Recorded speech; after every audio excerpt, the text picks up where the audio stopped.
Puji Tuhan, pagi Bapak Ibu semua, saudara-saudara yang dikasih Tuhan. Kembali sebelum memulai aktivitas kita hari ini, kita akan merenungkan sebagian dari firman Tuhan. Mari naikkan ucapan syukur kita.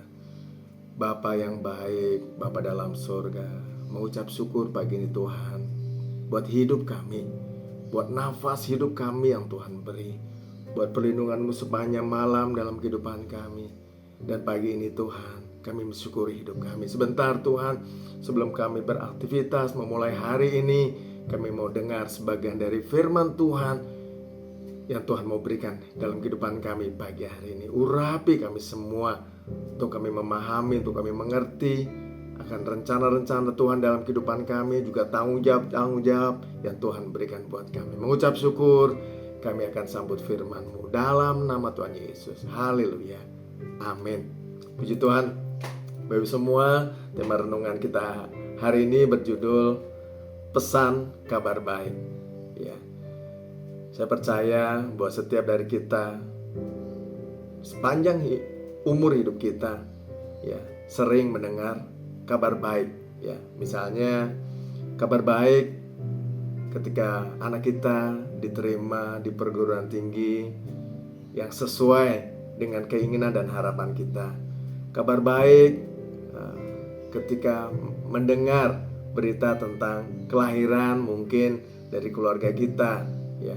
Kabar baik ketika ada keluarga kita, saudara kita, teman kita yang berusaha sudah melamar pekerjaan, mencari pekerjaan, kemudian dia telepon memberikan kabar baik. Puji Tuhan, diterima di pekerjaan. Dan ada banyak kabar-kabar baik lainnya kita semua pernah dengar, saudara. Nah, biasanya ketika kita terima kabar baik itu, kita segera akan bercerita. Pasti terutama pertama adalah kita akan bercerita kepada keluarga kita. Ya, kalau saya terima kabar baik, saya akan cerita pertama misalnya dengan istri saya. Nah, gitu ya, saudara, ya kan? Nah, kita akan baca tentang tema pesan kabar baik ini di 2 Korintus 5 ayat 19. Kita akan baca bersama-sama, saudara, ya. Saya akan bacakan buat saudara. Sebab Allah mendamaikan dunia dengan dirinya oleh Kristus. Sebab Allah mendamaikan dunia dengan dirinya oleh Kristus, dengan tidak memperhitungkan pelanggaran mereka. Ia telah mempercayakan berita pendamaian itu kepada kami. Saya ulang, saudara, ya. Sebab Allah mendamaikan dunia dengan dirinya oleh Kristus, dengan tidak memperhitungkan pelanggaran mereka. Ia telah mempercayakan berita pendamaian itu kepada kami. Ya, saya berikan garis besar tuh, saudara, bahkan huruf yang besar tentang kata mendamaikan dan kata berita pendamaian. Ya. Dari ayat tersebut, ya, kita tahu bahwa satu, ya, lewat pengorbanan Yesus Kristus di atas kayu salib, setiap orang yang percaya, setiap orang yang beriman padanya menerima pendamaian dari Allah. Saya ulang, saudara, bahwa lewat pengorbanan Yesus Kristus di atas kayu salib, setiap orang yang percaya, setiap orang yang beriman pada Yesus Kristus Tuhan akan menerima pendamaian dari Allah. Amin, saudara. Dan berita pendamaian ini adalah kabar baik itu. Yang kedua, bahwa berita pendamaian itu adalah kabar baik dan harus kita ceritakan pada orang yang belum mendengarnya. Kita harus ceritakan pada orang yang belum mendengarnya. Kenapa, saudara? Karena Tuhan tidak pernah menciptakan manusia yang tidak Ia kasihi. Dan setiap orang penting bagi Tuhan. Artinya, tidak ada seorang pun yang tidak Tuhan kasihi. Tidak ada seorang pun yang tidak Tuhan kasihi. Ketika ingat hal ini, kita akan ingat cerita di daerah orang Gerasa. Ya. Tuhan menyeberangin danau Galilea, ya, dengan satu tujuan. Tuhan ingin berjumpa dengan satu orang, yang orang itu sudah dijauhin oleh orang lain.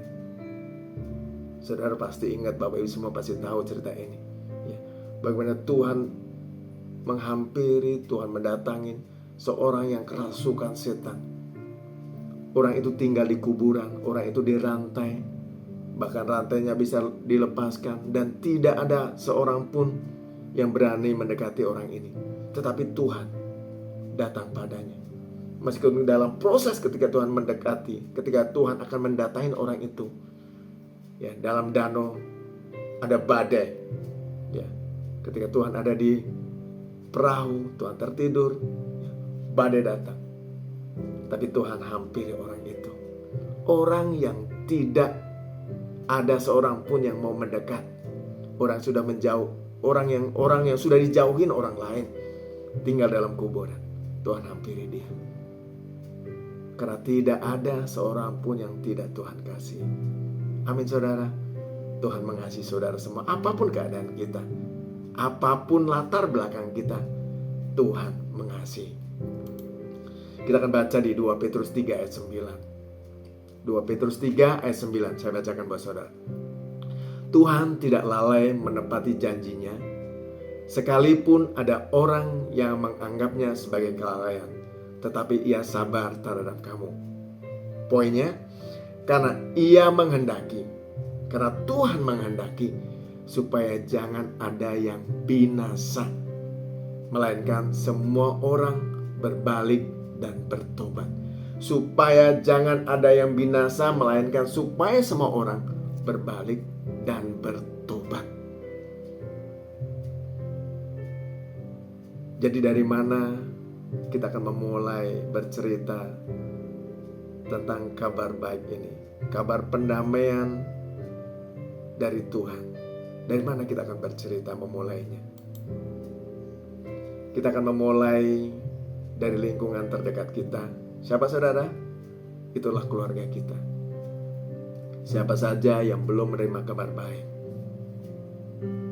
Apakah adik kita, kakak kita, saudara ipar kita, om tante kita, sepupu kita, atau orang tua kita, atau anak kita?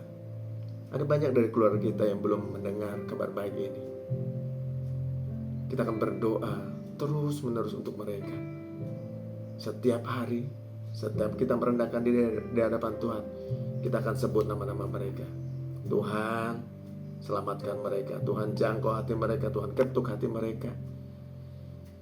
Kemudian kita meminta pada Tuhan, Tuhan, berikan hikmat akal budi buat kami, dan berikan keberanian buat kami, untuk kami boleh menceritakan kabar baik tentang keselamatan yang Tuhan berikan buat kami. Berikan hikmat buat kami, beri keberanian buat kami, untuk kami membuka mulut kami. 2 Korintus 5 ayat 19b, saya akan ulangin. Tuhan telah mempercayakan berita pendamaian itu kepada kita. Mari kita akan buka mulut kita untuk berdoa. Mari kita akan pakai mulut kita, membuka mulut kita untuk bersaksi tentang kabar baik. Kita berdoa. Tuhan, kami sudah dengar firman-Mu. Mari tanamkan dalam hati kami. Ada tanggung jawab dalam pundak kami untuk kami bercerita tentang anugerah keselamatan yang Tuhan beri buat kami. Roh Kudus berikan hikmat akal budi. Roh Kudus berikan kemampuan. Terlebih Roh Kudus berikan keberanian buat kami untuk kami bercerita. Di saat ini Tuhan, kami bersehati berdoa bersama saudara-saudara kami. Ada banyak dari keluarga kami yang belum mendengar tentang kabar baik ini. Berikan kekuatan buat kami, dan bersehati kami berdoa, Tuhan jangkau mereka, Tuhan ketuk hati mereka dengan cara Tuhan. Tuhan jangkau mereka, mereka selamatkan, mereka diselamatkan dalam nama Yesus. Buat kami Tuhan, Roh Kudus pimpin untuk kami punya keberanian ini. Mengucap syukur, kami akan melangkah di hari yang baru. Kami serahkan sepanjang hari ini hidup kami dalam tangan Tuhan. Ada anugerah-anugerah Tuhan yang Tuhan siapkan buat kami. Ada berkat-berkat Tuhan sepanjang hari yang Tuhan akan anugerahkan buat kami. Dan ada pertolongan Tuhan, ada mujizat Tuhan yang akan kami terima sepanjang hari ini. Mengucap syukur, kami melangkah di hari yang baru dalam nama Tuhan Yesus. Haleluya. Amin. Puji Tuhan. Selamat beraktivitas. Tuhan Yesus memberkati kita semua. Haleluya.